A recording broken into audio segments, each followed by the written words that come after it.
And welcome to the Schmo Sports Podcast. It's the big guy, Scott Ferrara, coming at you. Another episode of the weekly podcast. Glad you can listen. Please rate us 5 stars, subscribe, rate. Give us any feedback you like. We're on Stitcher, we're on iTunes Podcasts, we're on Google Podcasts, we're on Spotify. So please subscribe, rate. Tell us what you like, tell us what you don't like. Follow us at Schmo Sports. That's on Instagram. That's on Twitter. That's also on Snapchat. Joe Schmo Sports on Facebook. That's the group. Please give us a like. Tweet at us. Show us some love. Anything you guys want to do. Let's go, baby. Joe Schmo. Joe Schmo Sports. Let's get hot. So we have 2 weeks? I think it's been 2 weeks in the NFL season already. 3 or 4 weeks of college. I think it's been 3 weeks of college for most teams. So we're gonna go right into college sports.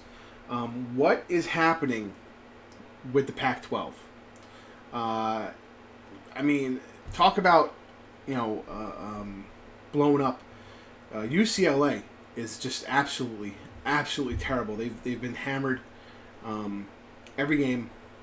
They do not look like a team that wants to come to win. They're losing to teams that they shouldn't be losing to, and they're not backing up the reputation they've had the past couple years, and maybe it's because Sam Rosen left. I'm not sure. We haven't seen Sam Rosen get a start in Arizona, so I don't know how good his skills will how well his skills will translate to the NFL, but it's obviously showing effect on UCLA, and with that, USC as well, taking a big loss to Texas. Now, Texas is no slouch, but man, it was a drubbing rather, and I don't think the Pac-12 is as strong as everybody thinks it was going to be this year. Right now, the only one holding court is Washington, and it's a little scary. Stanford won. But they were playing UC Davis this past week, and really it's the Pac-12.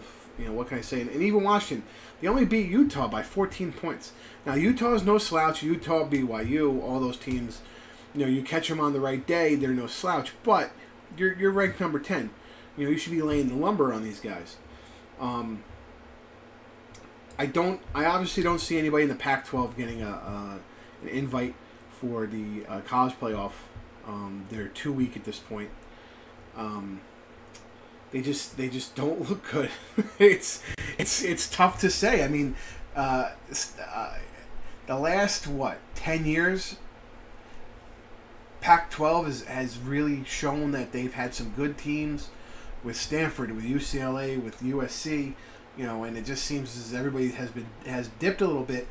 And I know their coaches moved, their players moved on, their recruiting classes moved on, but you can't rest on your laurels, guys. The recruiting trail you have to pick up, and I think they've been losing out to the Big Ten and a lot of actually mid-major schools. My big theory about a lot of these Power 5 conferences losing talent is why, if a kid is a 4 or 5 star recruit coming out and there's 3 guys in front of him, let's say he's a halfback, right? So there's 3 guys in front of them that have scholarships, 2 guys that are walk-ons. Everybody's an upperclassman, and you're not going to get to play. If I had a choice, maybe between UCLA and somebody else, where I might be the starter as a freshman, why not take it? A college degree is a college degree. I think unless you're going to Ivy Leagues, it really doesn't make a difference where you get your degree from nowadays. And most people need a master's degree or a post-baccalaureate degree anyway. So if you can play at a mid-major, why not? Be a big fish in a little pond at a mid-major. Between social media and highlights and ESPN's 24-hour sports and people just being on the internet 24/7, if you get some highlight plays, you get some juice. And I think that's what the Power 5 has lost in the recruiting trail. I think a lot of mid-majors can come and say, listen, you don't have to play for Penn State. You're not going to play for Penn State for 2 years. So are you banking in 2 years you're going to get the starting spot? Or, could Franklin be out And, you know, a new coach comes in and recruits his own guys. So, you know, you could say, I'm going to go to Kent State and start. The big game of the week, was that LSU Auburn game. LSU showed it had some moxie. Auburn was up by 11 at halftime, and completely blew that lead. They had two crucial pass interference penalties in the game, late in the game, that directly set up points for LSU. You know, I think sometimes the coaches rest on, again, we're talking about resting on your laurels. I think the coaches don't put their foot down sometimes because they're afraid guys are going to make mistakes. I think that the quarterbacks, they're afraid that with their young quarterbacks to let them loose a little bit, even if they're up. And they just continue to pound the run. LSU comes back, wins by 1. This is definitely pushing the LSU Tigers up into the top 5. They look legit. And I'm glad to see that it was a tight, close game. It was a good one. As well as there was another one, actually, BYU Wisconsin. I can't believe Wisconsin lost this game. They definitely could have overpowered them, but again, it's mistakes. It's the mistakes you made, and the penalties killed Wisconsin. I know I'm jumping around from game to game, but we can go to Michigan too. Michigan had 13 penalties for 175 yards. I mean, Jesus, that's almost, 175 yards is a good running back, yardage. That's how much you lost on stupid penalties. And don't get me wrong, Michigan won by 25 points, but at the end there, the stupid penalties, they could have won by 35, and it was a statement game for them. A lot of statement games, I think, this time around that didn't really pan out. Oregon, number 20 Oregon, San Jose State. Oregon only won by 13, and I'm saying only one, but you guys know what I'm talking about. Even with the BCS equation going, and you have the what they call them, the cabinet members, I guess you can call them, of the polling and the selection committee. How, as the Oregon Ducks, a top 25 team, how do you not curb stomp San Jose State? 13 points is less than 2 touchdowns. You should be beating them by at least 3. Now, I don't know what the line is. I did not know what the line was, but I could definitely tell you that it had to have been more than 14 points. That line should have been at least 20.5, at least. And then a lot of people, handled business. I know Saturday night, Ohio State started out slow in that first half. Then all of a sudden they turn on, and that's another one. I think TCU did not keep their foot on the gas, and Ohio State crept back, and a big play there, and a big play here, and that's what Ohio State can do. They can actually not show up for a whole half and still have the firepower to come beat you, so you have to keep your foot on their throat. Let's see. The other game I wanted to talk about was Florida State. I mean, Florida State got beat by a Syracuse Orange team that is a perennial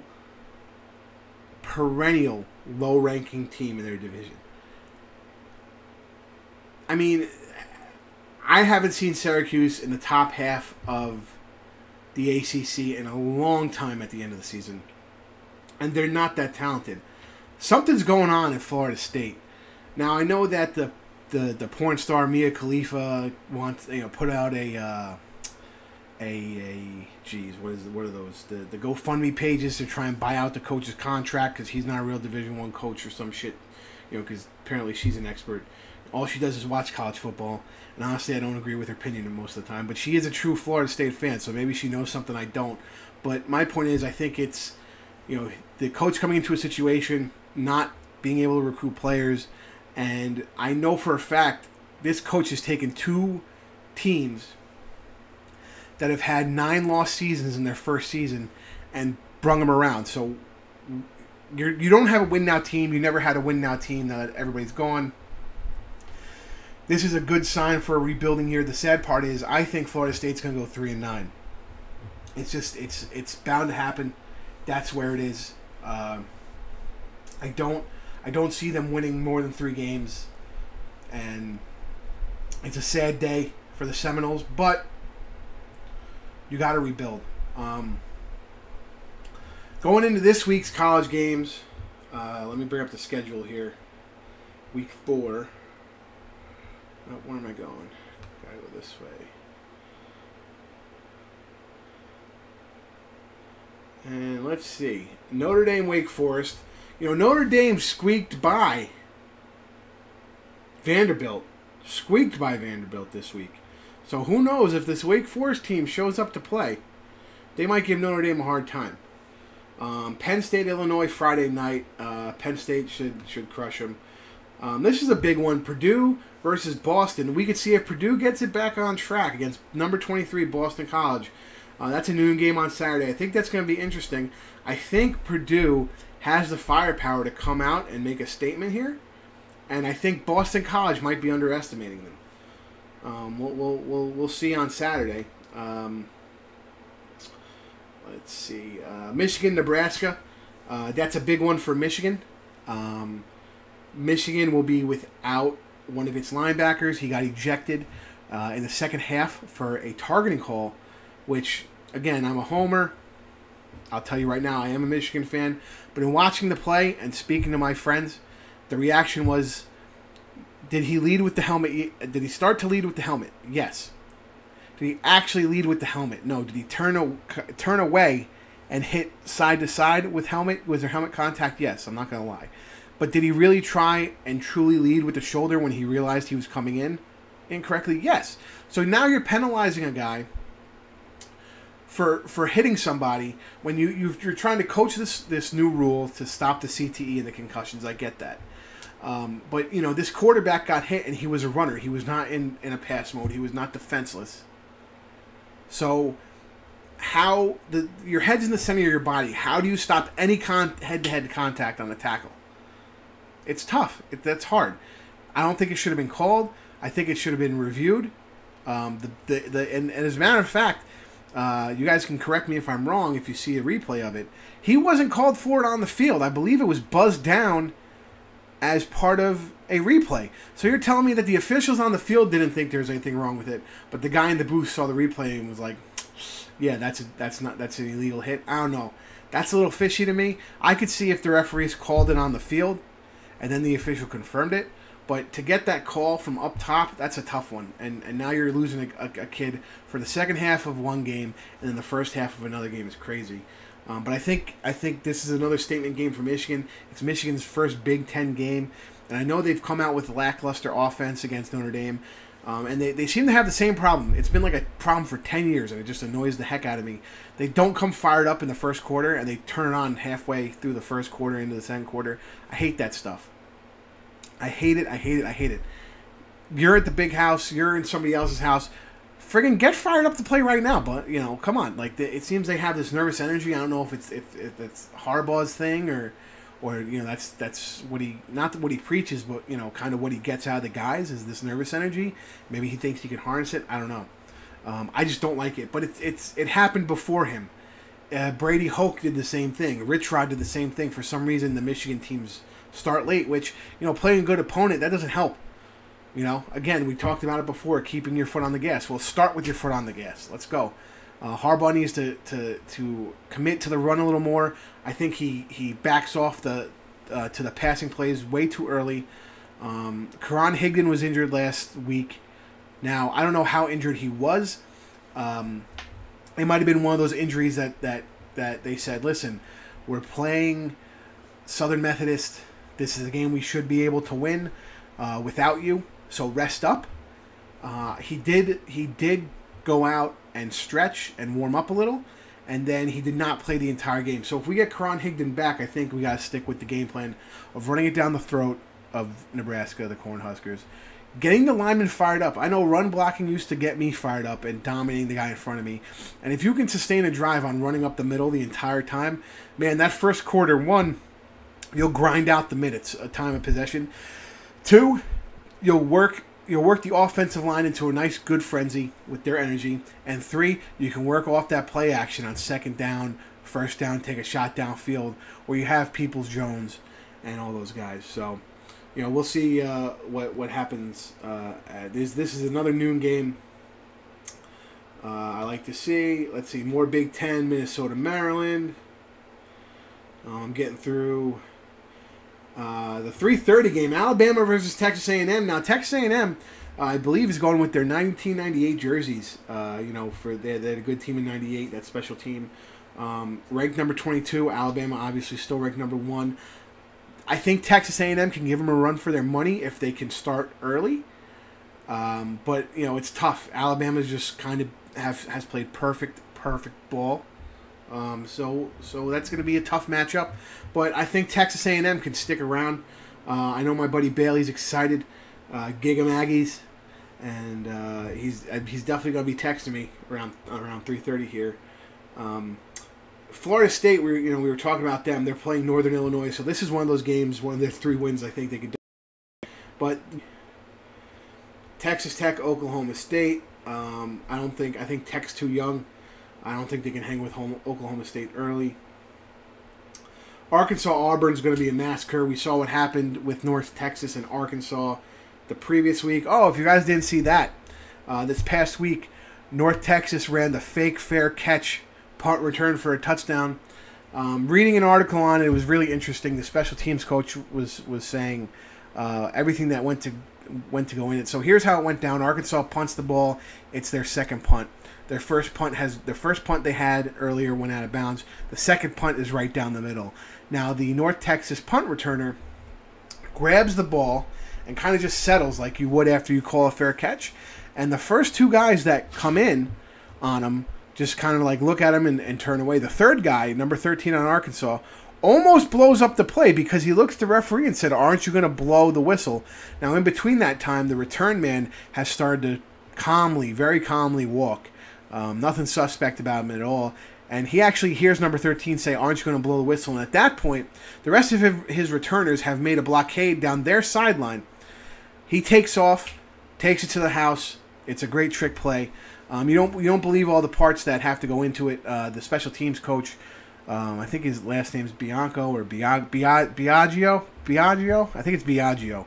Coach Biagio was saying they've been practicing this since August because, as a return man, you can't flinch. You can't put your arm up by accident. And they didn't know what team they were going to run it against. It was just something they wanted to try out. So they ran it in August and had the gunners, get down on you quickly, because if it's a high point and you don't get to look in front of you and you're only looking up, you have to trust that these guys think you caught it, you had a fair catch. And it's not something you can throw in on a Wednesday and say run it on Saturday.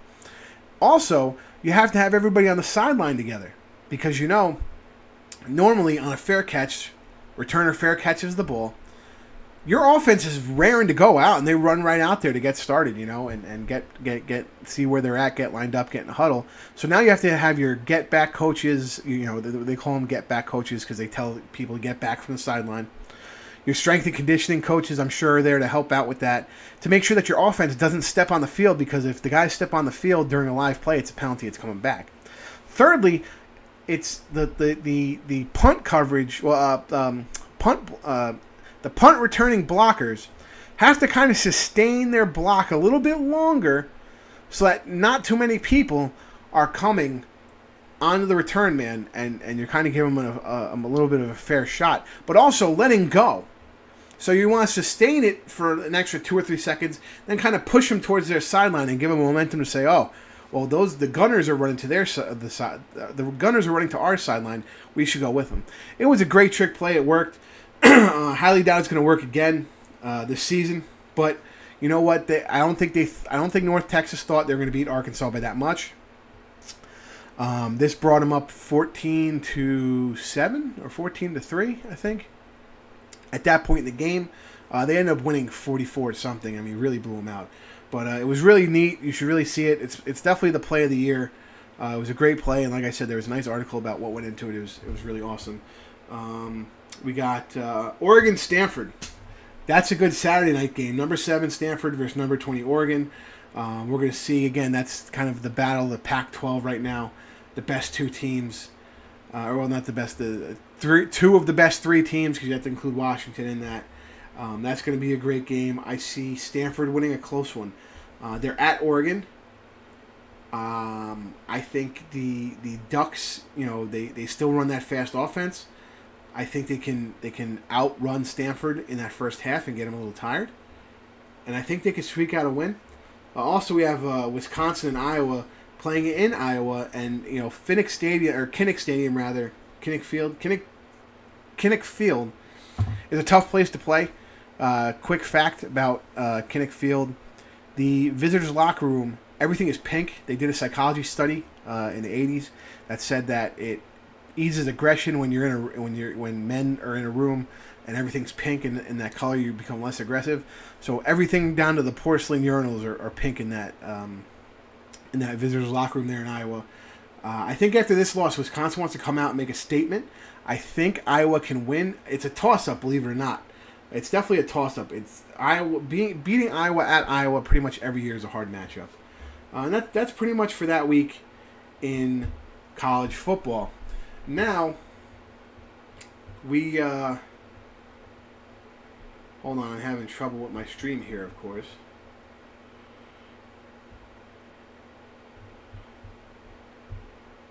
There we go. What the heck?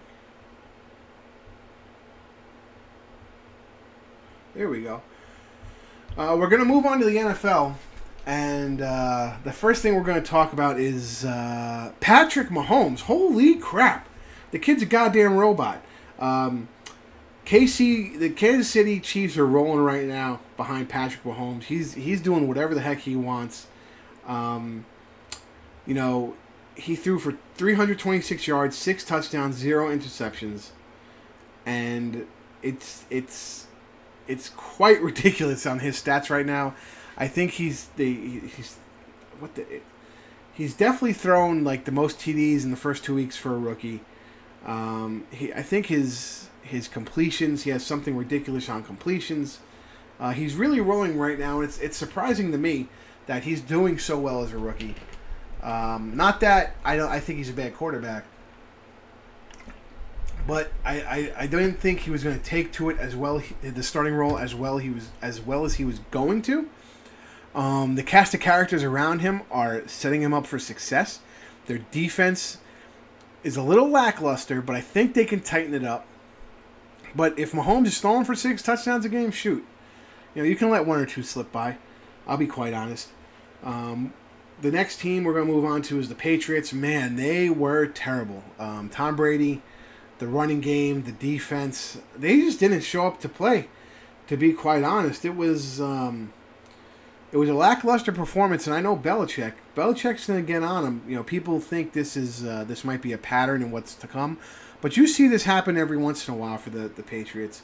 You see that they have a couple of games where they're really slacking. This was one of them. What are you really going to do? It's tough. We're going to move on to the Tampa Bay Buccaneers. Jeez, you talk about Pat Mahomes. Well, what about Ryan Fitzpatrick? Gosh, another week, 402 yards, 4 touchdowns, leading the Bucs. Oh my God!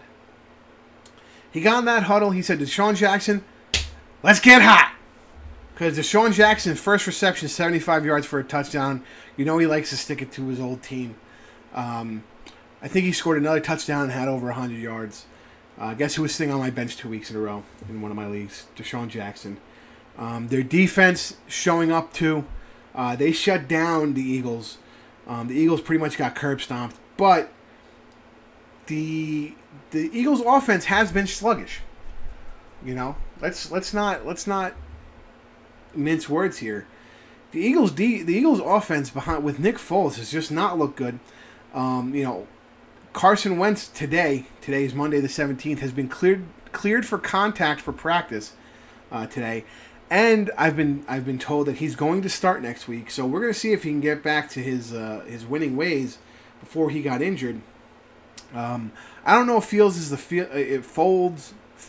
is the field general that Wentz is, and while he rallied the troops, for that playoff run, I think that late in the season you can rally around the fact that the backup's there, but to start with the backup, it's a little tough.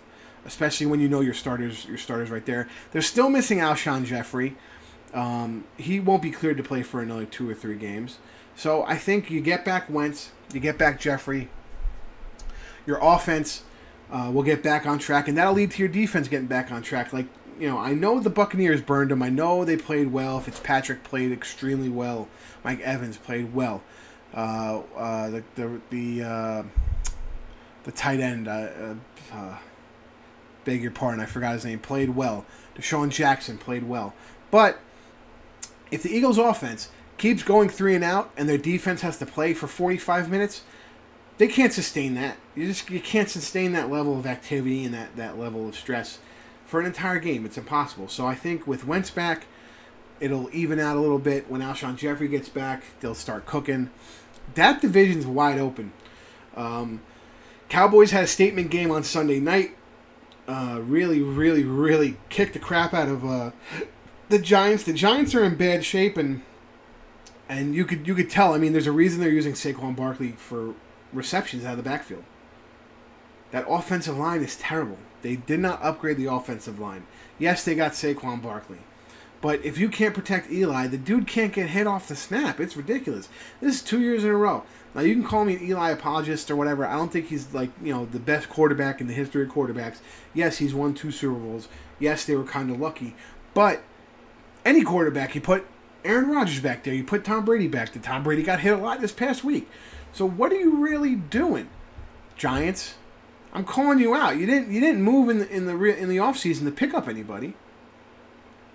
You really didn't. Eric Flowers is a damn mess. They're blitzing right up the middle.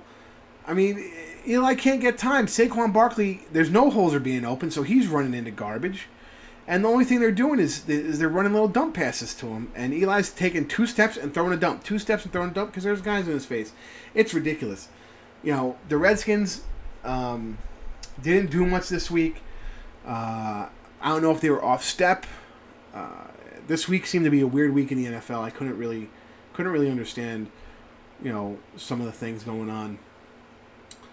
And I think again that division's wide open. If Philly comes back in, while the Cowboys did have make a statement game against the Giants, it's easy to get up for that game because it is against the Giants, your arch rivals on Sunday Night Football.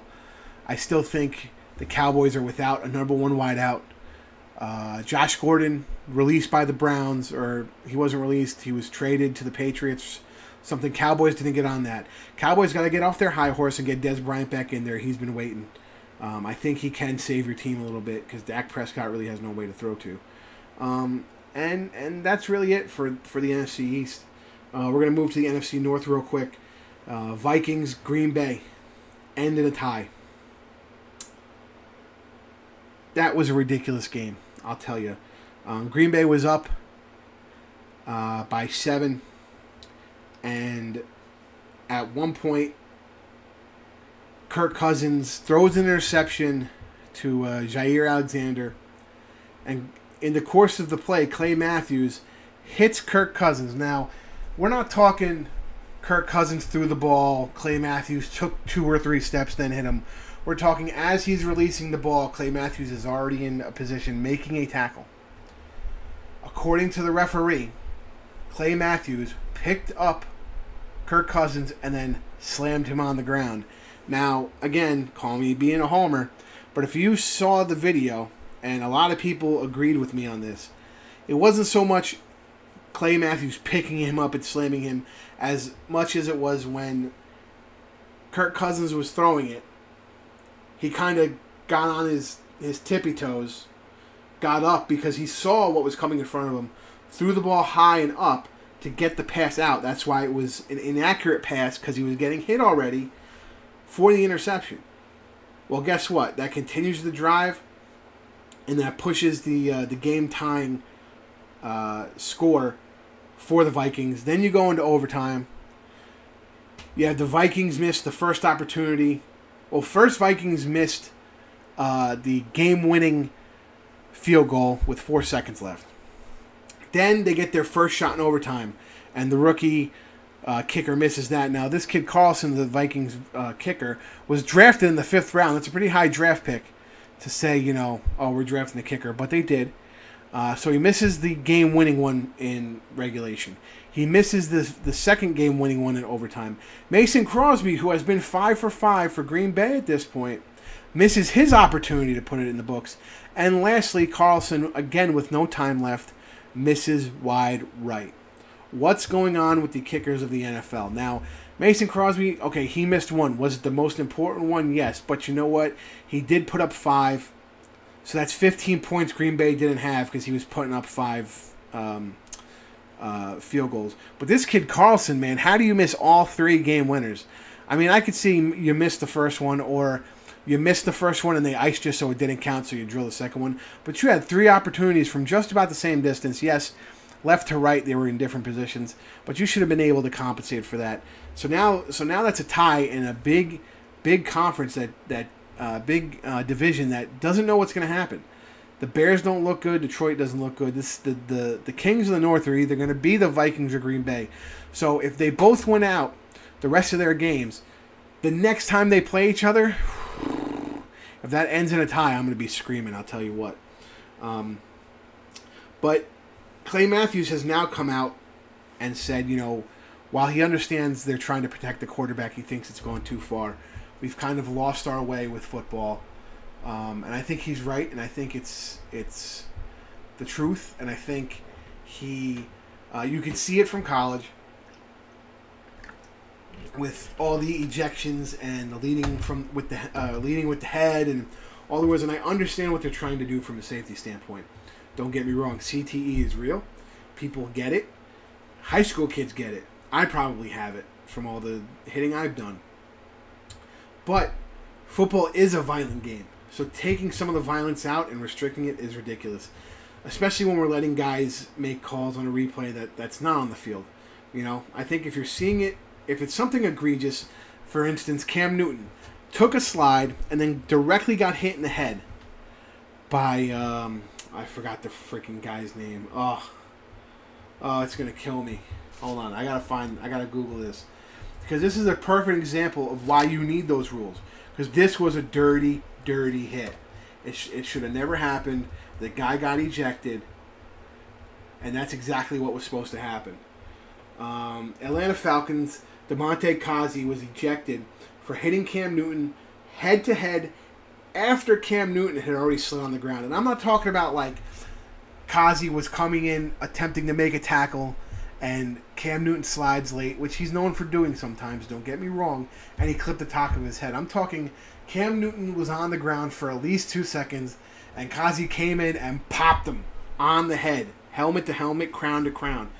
Now, luckily for Cam, he got up in the ensuing ejection. He had time to go to the medical tent. They cleared him right away of a concussion. I think he was just, a little shook because he did take the slide early and this kid came barreling down. Now, I know Atlanta Falcons like this young kid, but you can't have that aggression all the time. You have to play smart. I tell my kids too. We have a kid on our team that I've seen him do late hits. I've seen him go a little too hard in practice. And don't get me wrong, you're supposed to go hard in practice, but if I'm saying, listen, we're just bumping a little bit, you don't have to take one of your own teammates, plant him on the ground behind the play for somebody to get rolled up on or somebody to get hurt. You shouldn't want to hurt your own guy. So, it's something you have to learn as a child, to play to the whistle, learn the rules, tone the aggressiveness down when guys like Cam are going to slide. And like I said, I know Cam Newton has been known to slide late, but this is egregious. And this is the difference between the Kazi play and the Matthews play. Matthews' hit happened while Kirk Cousins was in the pocket. Did not hit him below the knees. Hit him right as the ball was coming out. And did not pick him up egregiously like he was power bombing the friggin' guy. But he popped him. You're going to hit the guy. Kazi, different story. Dirty hit. Got the ejection. Probably is going to get fined. I haven't seen the fine yet, but they usually wait till Tuesday after the Monday night game because, God forbid, there's something happens there. They can put it all out in one press release.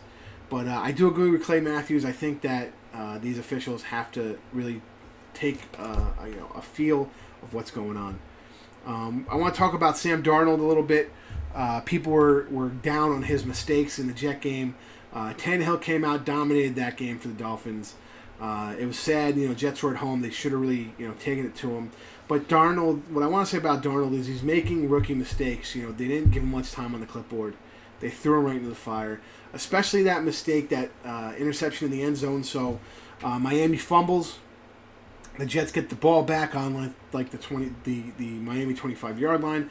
First play, Darnold throws an interception. Now, I do want to say this. He threw an interception to a timing route where the friggin' receiver never turned around.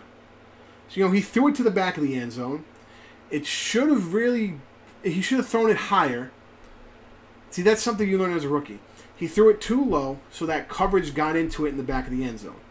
So that you have to learn to throw that higher so that, again, if your wide receiver isn't looking, just like it happened now, boom, out of bounds, no harm, no foul, come to second down, figure it out. But I'd like to see him making rookie mistakes here. I think, it kills drives, but Jets are not a win-now team. And this kid's not learning much because he's learning on the fly. So I don't think it's as bad for Sam Darnold as some people think. Obviously, some Jets fans are like doom and gloom. So, I just want to give a shout out to Sam Darnold. He's doing what he's doing, and that's what happens when you're a rookie. I'm just going to take a quick shout out again to everybody listening. Please follow us at Twitter, Instagram, Facebook. Twitter, Instagram is at Schmo Sports. Facebook, Joe Schmo Sports group on Facebook. Find us on iTunes. Find us on Spotify, Zune, Google Play, Stitcher. Subscribe, rate, review, download. Get those numbers up for me. If you want to email me, joeschmosportspod@gmail.com. Last week, I didn't get to talk about it. Serena Williams had that now famous meltdown during halfway through the final of the U.S. Open. Now, while I don't follow tennis all year round, my mother was a big tennis fan. My wife is a huge tennis fan. All my friends, when the U.S. Open comes around as a kid from New York, you watch it. So it's something I watch often. I watch the British. I watch the U.S. And I don't think Serena's right in this situation. So if people who don't know, Serena's coach was caught coaching.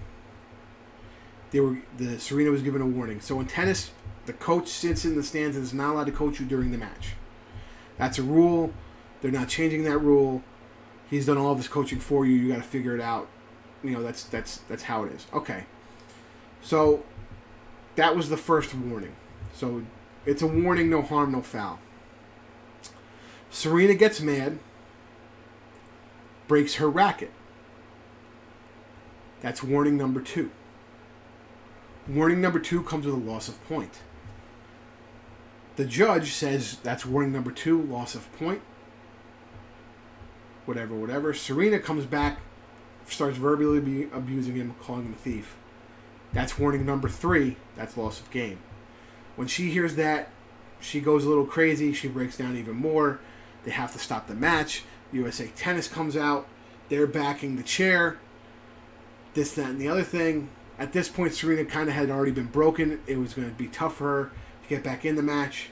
The game, obviously, losing the game, forfeiting the game really is a tough thing to come back from with the women scoring. But I don't think it was sexist. From what I understand and what I've researched, this particular judge has tagged Nadal and Djokovic for the same actions. Now, it hasn't gone as far as a third violation and thus losing a game. But in those instances, Nadal and Djokovic stopped it immediately. The problem was Serena was fired up, and you could be a fired up woman athlete. I like that. You should be fired up. Sometimes your emotions are going to go out of check, but you have to then realize that these are the rules that they have for tennis. Now, I don't think this guy did it because Serena was a woman. I don't think he did it because he thought a woman shouldn't be fiery or feisty or whatever. I think he thought, you got caught coaching, that's your warning. You decide to break the racket and have a tantrum. Well, that's your second warning. So now I've warned you twice. The first warning, the second warning, and then you come back and abuses me again with the verbal abuse, calling the judge a thief. I mean, what is he supposed to do? He's an official. You're supposed to respect the official, even if it's a bad call. And you see it in basketball all the time. They tee up basketball players, and they don't call them fiery. A lot of times they call the basketball players that get teed up babies because they're getting fired up on a stupid play that they should have made, they should have hustled, they shouldn't have hustled, whatever. And they get mad at the official for calling it. And you know what? They get teed up, and 9 times out of 10, at the end of the day, the coach said, so-and-so was stupid for getting teed up. Instead, Serena's coach comes and admits he was coaching. He admits he was doing it and says, well, everybody else does it, and they don't get penalized. But they do get penalized. I see it happen all the time. You should go back and look up the count of penalties or warnings given for coaching, and how many times people have given not one warning, but then they've gotten a second warning and a point taken away for coaching. That's the rule. You're not supposed to coach. It's like baseball. You can throw a spitball if you don't get caught. In hockey, you can trip a guy if you don't get caught. In tennis, you can definitely coach if you don't get caught. Don't be pissed off you got caught. That's it. I'm not saying don't coach. I'm not saying you have to be pristine with the rules, but if you're going to break them, don't get caught. You got caught in the final, and you were trying to settle your player down because she was already down a little bit. Then the tantrum just continued to go. And at one point, me and my wife were watching him, and my wife goes, did Serena just say, you know who my parents are, when she was talking to the USTA officials? And she did. And if you don't think that's a baby tantrum, I don't know what is. You're talking about a 40-year-old lady, 35-year-old lady, rather. You know who my parents are. Who cares? What about what you're doing? What about your coach is doing? You should be pissed off at your coach. But again, I don't think it was a sexist thing. I think it was Serena got caught. Serena's coach got caught. Serena was mad he got caught and just kept moving and moving and moving. And I don't even think she probably heard the second violation because she was so pissed off when she broke her racket she couldn't believe it. So, that's what I have to say about Serena. It's over now. We got a long ways to go. French Open next year. See what happens. We're starting preseason hockey tonight. We got Rangers and Devils on right now. I'm going to go catch that. And we'll do a little preseason hockey next week. A little primer on the teams. You have Carlson just got moved from Ottawa. He's going to San Jose. That's a big one. San Jose has 4 really, really, really good defensemen. Their top 2 pairs or could be the top 2 pairs in the NHL overall next year. That's scary to think about. But I knew Carlson wanted to move out of that organization. He's been there a long time. But we talked about it on the podcast previously. He had a teammate whose girlfriend was stalking his wife and saying things about, unfortunately, their child passed away, and she said something about the child. Really, really disgusting stuff that was being said in the locker room. And to be honest, you gotta give a shout out to Carlson and his wife for overcoming it and being above it. But man, they must have not liked him in the locker room, because if I was an NHL player and somebody said something like that to one of my teammates, my captain, they're getting their ass kicked in the locker room. I mean, we used to locker box all the time for talking shit. And you're a fucking hockey player, man. Knock a guy out. I don't care if it's your own teammate. When you say stuff like that about people's kids, it's disgusting. You got to pay the price for that. We've kind of lost that in hockey nowadays. And real quick, I'm going to do a fantasy roundup for myself. Right now, I am losing in both of my money leagues. My side bet city league, let's see, as of right now, I'm losing to my buddy, Chef Mark, from Mark's Hot Corner. I don't mind. He beat me fair and square on this one. He had Stephon Diggs go for 29 and Juju Smith-Schuster go for 21.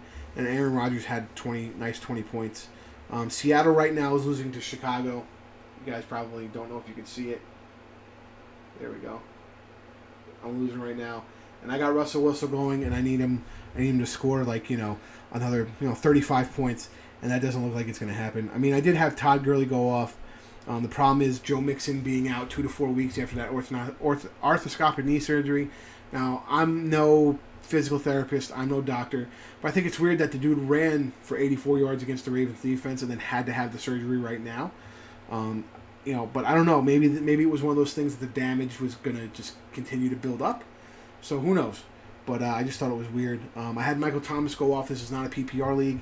But to get 18 out of Thomas after the first half was lackluster was really good. I think he has 28 catches in the first 2 games. And I believe that's a franchise record for the Saints. He's going off. But I had a lot of underperformers. George Kittle, coming off a 20-point performance last week, only had 2 points for me. But, San Francisco was kind of in the lead and decided to run the ball to hold. And while Detroit came back in the end, Garoppolo just really was looking deep for his guys. And it seemed like every time Matt Brady touched the ball running, he was getting 20 yards. So George Kittle just wasn't used. So in side bet city, it's not too bad. I understand why I lost that one. The other money league I'm in, 4th and 1, is a PPR league. And I'm pissed. I'm so pissed I'm losing. I was talking about Mason Crosby previously, and I'm pissed off at him, believe it or not. I'm losing by... I lost, rather. Let's see.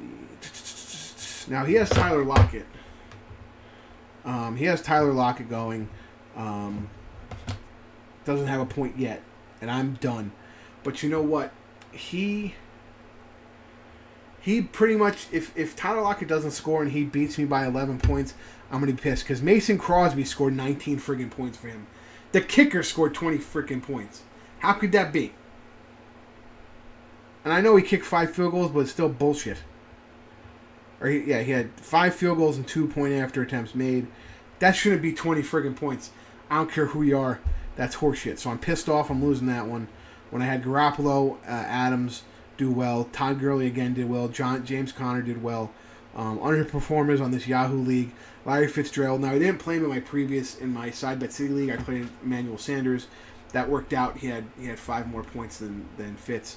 But I had to play Fitz here. I didn't feel comfortable with anybody on my bench. Although it looks like I should have played Cooper Kupp. Because Fitz only got me 4.3 points. This is a partial point league. Not really a fan, but that's how they want to do it. So I'm not gonna rock the boat. And David Njoku definitely screwed me. So I gotta look for some pickup. I mean, Jimmy G did all right. Again, he underperformed by like 4 points, but they scored early, and Breda was just going crazy. I think he had 10 touches for 130 yards. He was averaging 13 yards a carry. You're not going to need to throw it. I think they have a young defense, and when their defense starts to come around, and when they get into games, Jimmy G's going to be a good point scorer. And then my other leagues not really going to talk about, not the money leagues. So, guys, I hope you enjoyed this episode of the Joe Schmo Sports Show.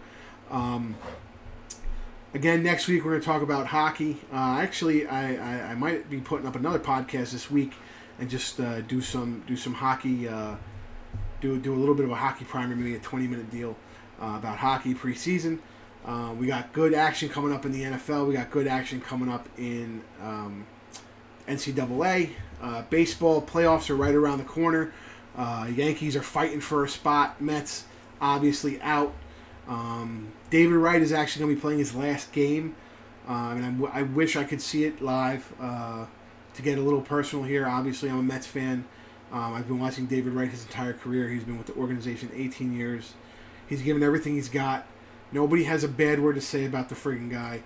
I mean, he's the epitome of what I would want my child to be like if he played as a professional athlete. He was always fiery to a point. He was always very captain. He wore the captain's title like you should. He will always be the captain to me, just like Jeter will always be the captain of the Yankees to everybody else, to all the Yankee fans. So farewell, David. I'll definitely be talking about you in the coming weeks. I am excited. It's sad that you have to retire for the medical reasons, but I do want to congratulate you on a good career. It's something you should be proud of. It's something your kids and your family should be proud of. And like I said, guys, thank you for listening. Follow us on Twitter and Instagram and Snapchat at Schmo Sports. Check out the Facebook group, JoeSchmoSports.com, or Joe Schmo Sports Facebook page. Check out JoeSchmoSports.com for all the articles. We got a bunch of articles coming out. Our writers were on hiatus this summer, but they're gonna be doing a good job. And baby, have a good night, Joe Schmo Sports. Let's get hot.